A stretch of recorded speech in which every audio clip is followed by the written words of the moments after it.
In today's news, one man left wounded following shooting in Harrigan Estate. Virgin Islands reminded of the dangers of smoking in observance of World Tobacco Day. Woolock says his decisions led to precedents being set on important issues. Sister Islands soil sampled as studies continue. The Art of a Distinguished Gentleman presents Sons in Suits Brunch, a celebration of fathers and sons, at Treasure Isle Hotel on Saturday, June 17th, 10:30 a.m. to 1 p.m., featuring guest speakers, Deputy Governor of the Virgin Islands David D. Archer Jr., Pastor Courtney Jones, entertainer Raul Jugusprov, entertainment by Johanse Smith and Che Pemberton, alongside DJ Molly. Tickets are $75 for a father and son duo and $40 single tickets.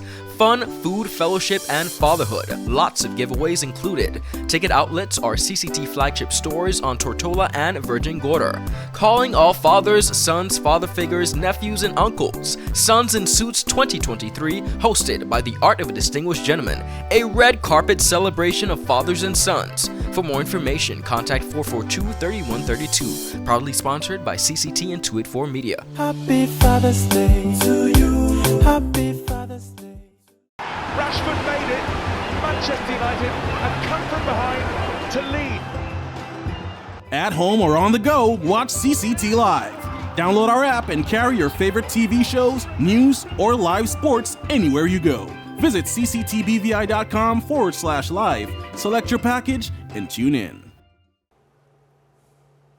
Hello everyone, it is Thursday, June 1st, 2023. Welcome to this edition of 284 News. I'm Ron Grant, bringing you the latest out of Tortola in the Virgin Islands. Thank you so much for joining us. Beginning our newscast on the local scene, one man has been left wounded following a shooting in the area of Harrigan Estate, Tortola.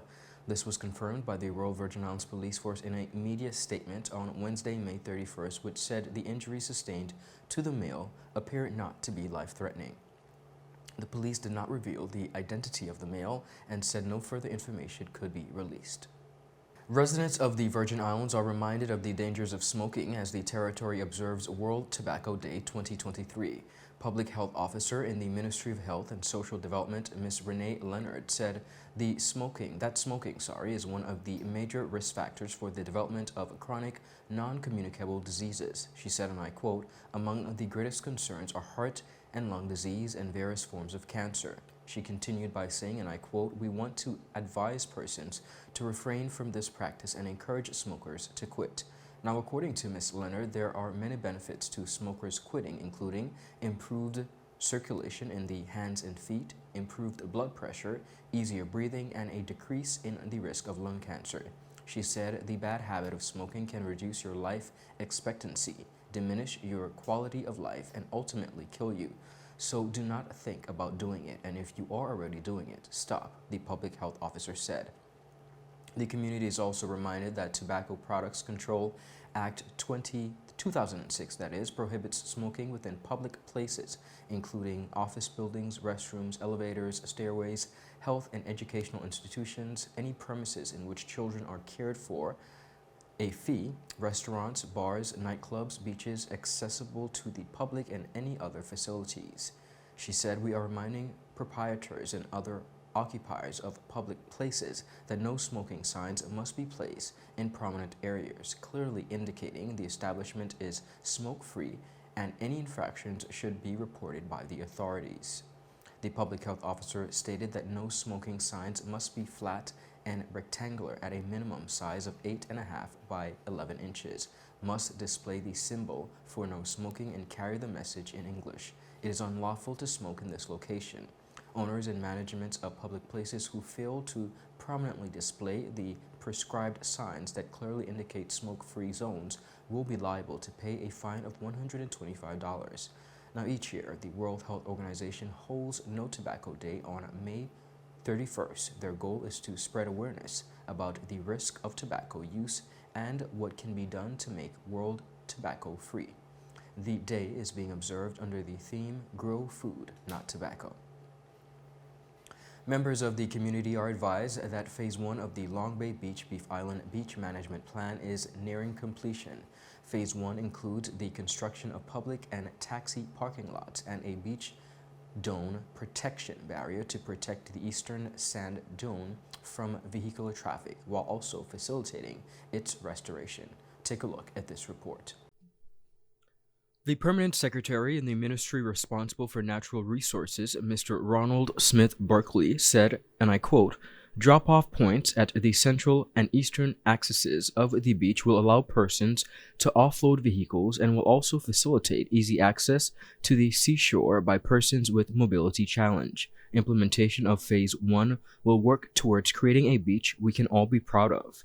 As the first phase of the project nears completion as of Saturday, May 27th, persons will be required to park in the public parking lots that are now established at the central access point and the eastern end of the beach. The taxi parking lot is also available for spillover parking on days when cruise ships are not scheduled to make calls at the port." Speaking to the rationale of Phase 1 works, Ms. Angela Burnett Penn, Environmental Officer, explained that, and I quote, "At present, over 75% of the eastern beach vegetation has been destroyed, and many of the remaining trees are invasive species. The goal is to restore the beach to its former healthy state while leaving room for a picnic zone and other facilities. Installation of the beach protection barrier is critical to this effort as vehicles compact the soil and degrades its habitat quality for nesting turtles and its functions as an important sand reservoir integrate to the long-term health and stability of the beach. The final aspect of Phase 1 will include erection of signage, screening of the parking lots with hedges of plants native to the beach environment to maintain the natural aesthetic to the beach. Volunteers will be sought to assist with the tree planting effort in addition to a comprehensive cleanup of the beach. Phase 2 of the plan will follow shortly and will continue throughout the year. This will involve the establishment of the public picnic area with the beach inclusive of picnic tables, shade trees, purpose-built barbecue pits, and receptacles for garbage collection and recycling. Implementation of the plan will include replanting of sea grape trees, restoration of beach with native trees, as well as construction of vending units. The Long Bay Beach Island Management Plan was finalized in December of 2022, following the planning efforts and public consultations under the authority of the Virgin Islands Beach Policy 2020. The public is reminded that permission must be sought from the ministry responsible for natural resources for commercial uses of beaches and non-commercial activities in cases where there would be groups larger than 50 persons, loudspeakers, or open fires. The ministry say they continue to manage the natural resources of the territory in a manner that ensures long-term sustainability. Viewers, up next, we have more local news. We'll be right back after a quick commercial break. Angie, how can I get my claims paid quick? Rent's due next week. CG processes 99% of claims within 5 days. Remember when I was hang gliding with those goats? I caught a gust of wind and flew right into a moving car. Every appendage was in the cast, and they paid fast and fairly. That's what I get for trusting a man with a mustache and an eye patch. Now I gotta go. I'm meeting the guy who bedazzled my toes. 99% of claims are processed within 5 days. CG Insurance. Good like that. When you're in need of air conditioning, installation, repairs, or replacement services, Markinson Air Conditioning and Refrigeration has the professional technicians, equipment, parts, and ACs to get the job done right.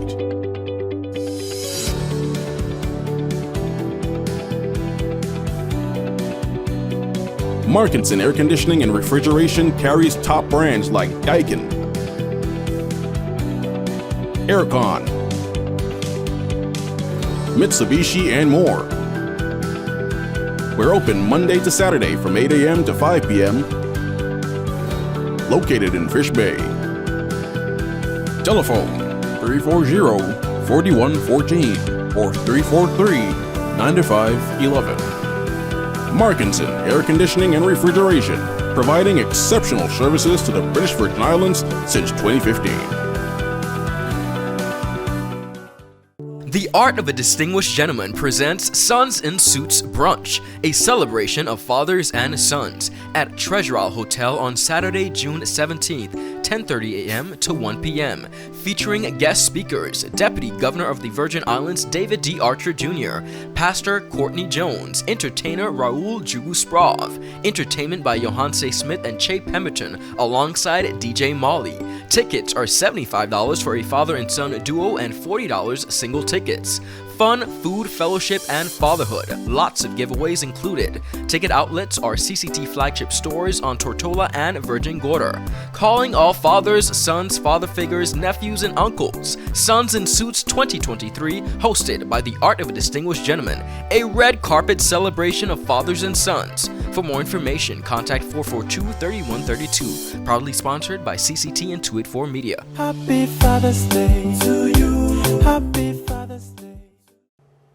Welcome back, viewers, and thank you so much for sticking with us. Today, the territory of the Virgin Islands welcomed the very first in what promises to be a season of high-activity flights from Miami to Beef Island via American Airlines. The highly anticipated June 1st inaugural flight landed safely at the Terrence B. Lettsome International Airport this afternoon. Our team, of course, was on the ground for all of today's festivities. Our Jaka Wooding and Kamal Haynes has this report.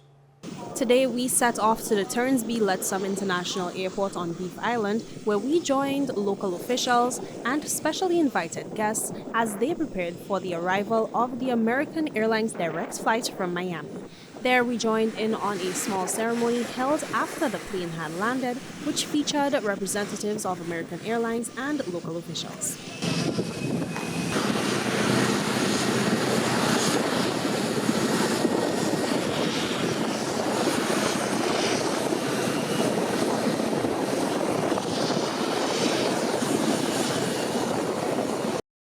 Today we come together to witness the power of determination, the power of persistence, the power of teamwork, which has resulted in the power of connectivity, direct connectivity.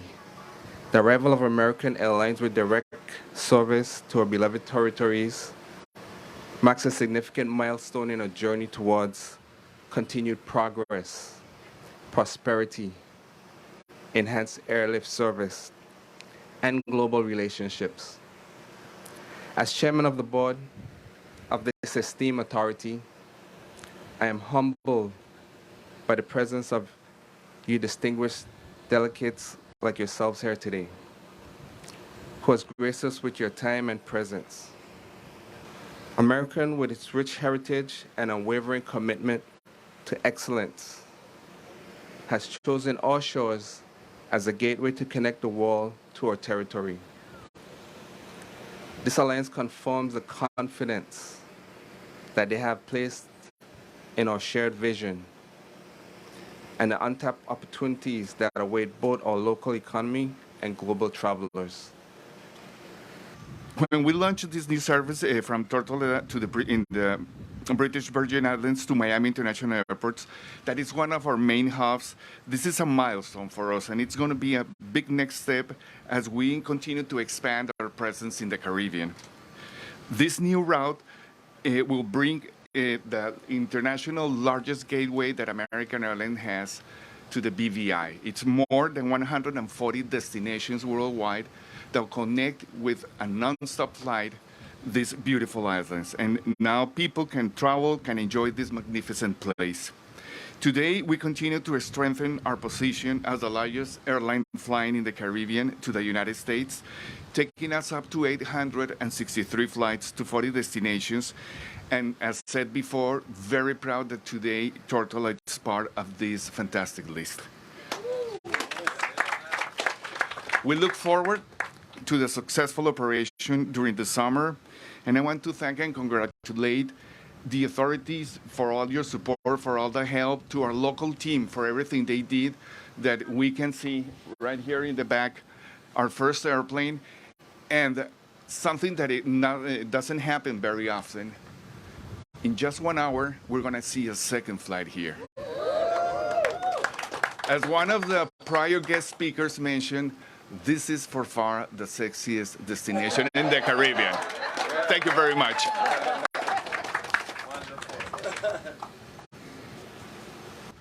Today is a day of hope. Today is a day of promise, new beginnings, and new horizons. That is, those who thought this was impossible, now we've seen that it is possible through hard work and innovation and persistence. Today, history is made. Today's inaugural flight marks the commencement of a scheduled commercial, non-stop passenger service from Miami to Beef Island. Passengers in the U.S. are now able to board a flight in Miami and fly non-stop to the BVI and vice versa. This is a wonderful day for the people of the Virgin Islands, and certainly it feels good. It feels good as Premier, it feels good, I'm sure, as Minister for Communications and Works, it feels good for the government, it feels good for the persons in the airport authority, the tourist board, and for all the people of the Virgin Islands. Now, these non-stop flights represent a great deal of progress for the people of the Virgin Islands. We were just in Broward County, where we had a meeting among the Virgin Islands diaspora. And we have a wonderful diaspora up there, and it will make it much easier for us to visit them and for them to visit us. It will certainly enhance our tourism product, as we know that Miami, as we're told, is the 8th busiest in the United States, the 8th busiest airport, and the 2nd busiest for international travel.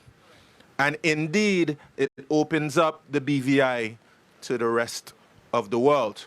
So it's important for our hoteliers, our restaurateurs, our taxi drivers, those persons who sell arts and crafts, and all other persons who can offer their goods and services to the visitors who will be coming to the Virgin Islands. We have a good record of repeat visitors in the Virgin Islands, but we wanted to make the journey easier for our visitors as well as our residents.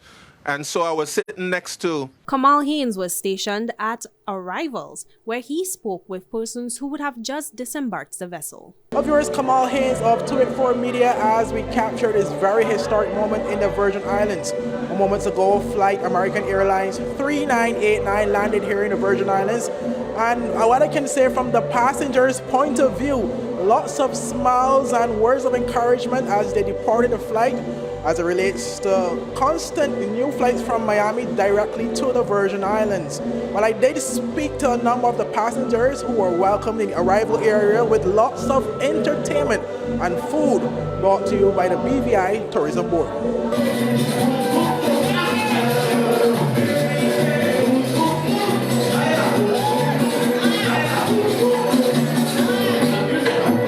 You would have been one of the first passengers here in the territory on the American Airlines flight. How was the experience?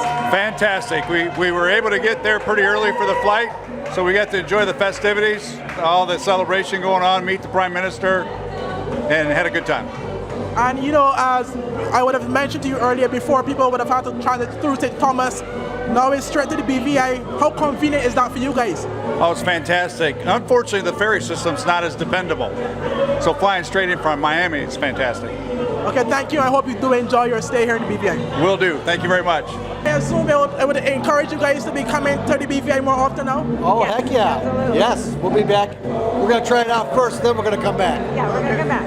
And how long are you guys will be here on vacation in the BVI? We're going to be here for 8 days. 8 days? Yep. But I hope you do enjoy. I know you have the option to travel directly to the BVI. Would that encourage you more now to come more to the BVI? Absolutely. Absolutely. We will be back again. It was no complications whatsoever. It was perfect. Well, thank you. Enjoy your stay.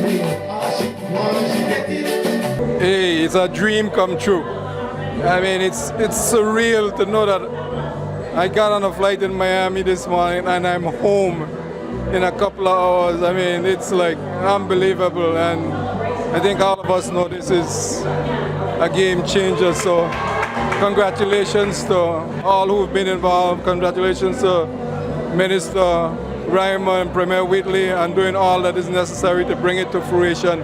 And I'm just happy to have been a part of history. And I know a lot of people talk about cost savings, but what about convenience and comfortability? Speak about what that brings now, having this direct flight to the BVI. It goes without saying. I mean, everybody who's on this flight now can go straight to their hotel, straight to their boat, and a whole afternoon to enjoy. If I had landed in St. Thomas now, I'll have to be rushing to catch the boat. Probably won't get home until 4 or 5 this afternoon. By the time I get to, wherever I'm going, the day is already done now. I have half of the day to enjoy my vacation. I think all of us who have been involved in this struggle over the years know that this is an absolute game changer. Sorry it took so long, but better late than never. The country is the better off for it. Okay, thank you, Dr. Pickering.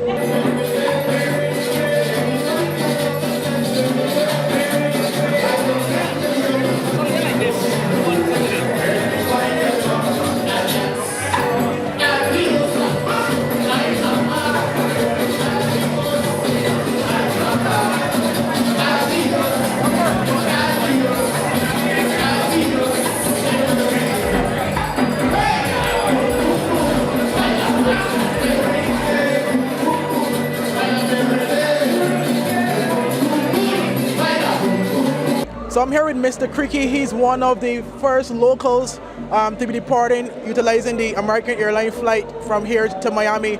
Firstly, speak about, what made you obviously decide to, June 1st, first flight out, let me utilize this service.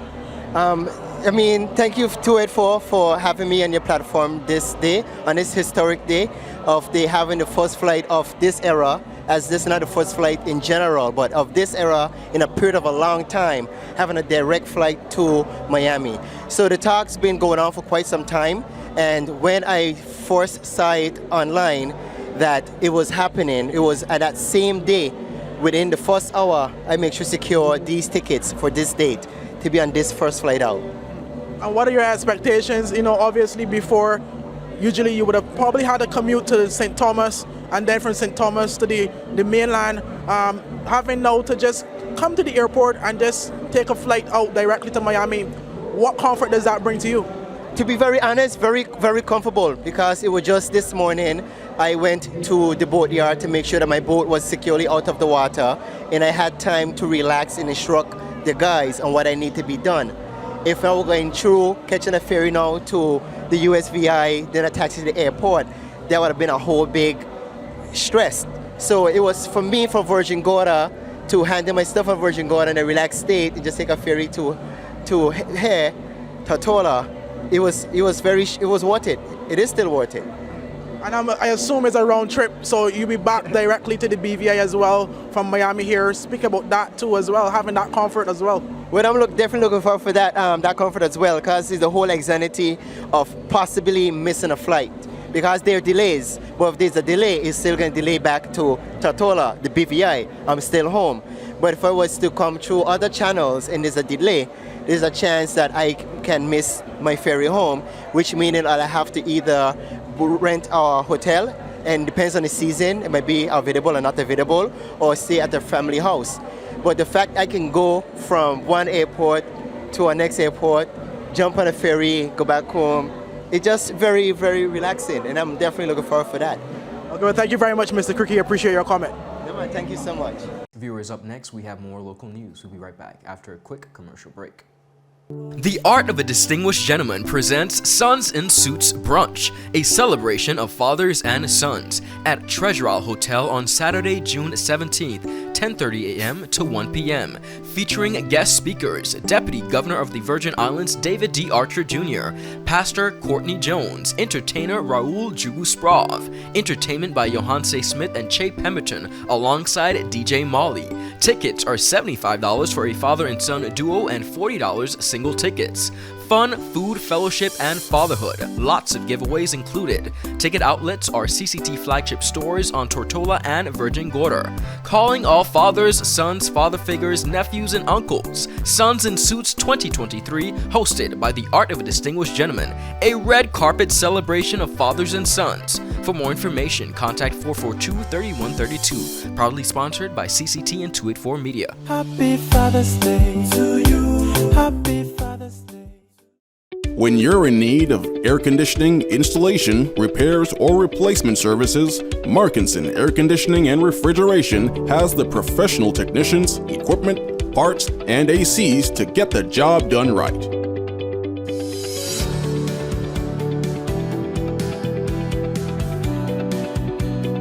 Markinson Air Conditioning and Refrigeration carries top brands like Daikin, Aircon, Mitsubishi, and more. We're open Monday to Saturday from 8 a.m. to 5 p.m. Located in Fish Bay. Telephone 340-4114 or 343-9511. Markinson Air Conditioning and Refrigeration, providing exceptional services to the British Virgin Islands since 2015. Rashford made it. Manchester United have come from behind to lead. At home or on the go, watch CCT Live. Download our app and carry your favorite TV shows, news, or live sports anywhere you go. Visit cctbvi.com/live, select your package, and tune in. Welcome back, everyone, and thank you so much for sticking with us. Former Speaker of the House of Assembly, Julian Willock, has said that in retrospect, the decisions he made during his tenure, which were terminated by many as controversial, helped to establish new precedents. Willock at the time was speaking as a guest on the local talk show Talking Points, where he admitted that he has no regrets about the two decisions made during his time as Speaker. The two decisions highlighted included Willock's choice to take legal action against the 4th District Representative at that time, Mark Vanterpool, on the legality of his resignation, and his decision to take the Commission of Inquiry lawyers to court to determine whether they were practicing legally in the territory. Lawsuits which were both withdrawn prior to a ruling. At the time of his comment, the host of the show were speaking on the subject of wasteful spending of taxpayers' funds by previous government administrations. So we could have done this better, we could have done better of that and this, and that's fine. One must always look back and correct what one may perceive as an error. But you have to also look at the bigger picture, that now we have a legal opinion on the way a member of the House of Assembly should resign. We now have also a legal opinion that during a commission of inquiries, that the lawyers coming into work must be called to the bar. So you have to also look at the greater principles that was achieved because the House of Assembly decided to pursue those matters. When asked why he did not simply take the advice of the then Attorney General, Willock responded by stating that the position has too much responsibility, having to represent all arms of government. Well, the Attorney General had a different position at the time. And you should have gone with the Attorney General's position. Given what we just said about resources. Given about resources. Absolutely. There are three equal branches of government. We're not disputing that. And the legislature is a co-equal branch of government. And the Attorney General has been put in a precarious situation where she has to represent the governor, she has to represent the executive branch, the legislature, and central government. And even the opposition. What happened when there's a dispute between the executive and the legislature? Willock's decision to take Vanterpool to court cost the government ultimately, as well as taxpayers, in the excess of $270,000. The second case, which was brought against the COI attorneys, amounted to less than $100,000 and was later ordered by the court to be paid by Willock following his failure to prove that permission was granted to take this action. Officers from the Department of Disaster Management were joined by colleagues in the Department of Agriculture and Fisheries to carry out sampling and analysis on the Virgin Gorda and Jost Van Dyke as part of the ongoing Virgin Islands Comprehensive Soils Study. The team collected soil samples and tested the water at the 3 locations in Jos Van Dyke and 6 locations on Virgin Gorda. Anegada field work is scheduled for early June. Since the November launch, the soils study team has gathered and analyzed samples from dozens of sites around Tortola. And in addition to information and informing decision-making for disaster risk reduction, the study aims to gather data to help with land use decisions related to conservation, building, and agriculture, said DDM Senior Technical Planner Manager Melanie Dawe. Fieldwork, she said, for this project represents the diversity of soil types on Tortola as well as key locations on the sister islands. She continued by saying this means that the final data mapped and shared will reflect the information needs to the partners and other stakeholders. The lead researcher for the Darwin Plus funded study is University of Portsmouth Professor of Geoinformation and Disaster Risk Reduction, Dr. Richard Tu. Virgin Islands partners within the project are the Ministry of Natural Resources and Labor, the Department of Agriculture and Fisheries, Environmental Health Division, H. Lavity Style Community College, Land Survey Department, National Parks Trust, and the Town and Country Planning Department. So far, the study has helped to train some 23 public officers and farmers in soil sampling, soil analysis, soil chemistry. It has also helped to establish the territory's very first local soil analysis laboratory at HLSCC. 46 high school and college students have benefited from training in basic soil analysis and soil chemistry in the soils laboratory. The study is expected to wrap up in March of 2024. While the international community continues to lobby for greater support for the people of Haiti as they face incredible levels of violence in their home country, reports have emerged that a local vigilante group is making a significant impact in combating violence in the armed gangs. Reports emerging on the regional stage are that human rights groups in Haiti are noting that a significant decline of violence by armed gangs has coincided with the emerging of the Bouakale group. The vigilante group is said to be composed in the majority by young people, including children who have emerged from communities cruelly inflicted by gangs. The group, who itself has been linked to nearly 200 killings in April, is said to have emerged from a group of fed-up residents in the capital city, Port-au-Prince, who lynched and set fire to over a dozen purported gang members on April 24th. Since then, the groups have reported in a kidnapping activity as incidents dropped to 0 for the entire month following the initial retaliation. There were also nearly some 50 gang-related killings during that period, a significant decrease in activity when compared to the previous month, when 146 gang-related killings were recorded. In its report, Human Rights Group of the Center for Analysis and Research in Human Rights said, and I quote, "While making a value judgment, the Bouakale movement has, in just 1 month, proceeded convincing visible results. Fear has changed sides. Both kidnappings and gang-related killings have fallen drastically." Viewers, that is it for today's news roundup. Be sure to follow us for your daily news updates at 284media.com, and of course, like us on Facebook at 284BVI, on Instagram and Twitter. I'm Ron Grant, and I will see you again tomorrow. Have a beautiful and enjoyable evening. Happy Thursday. Goodbye.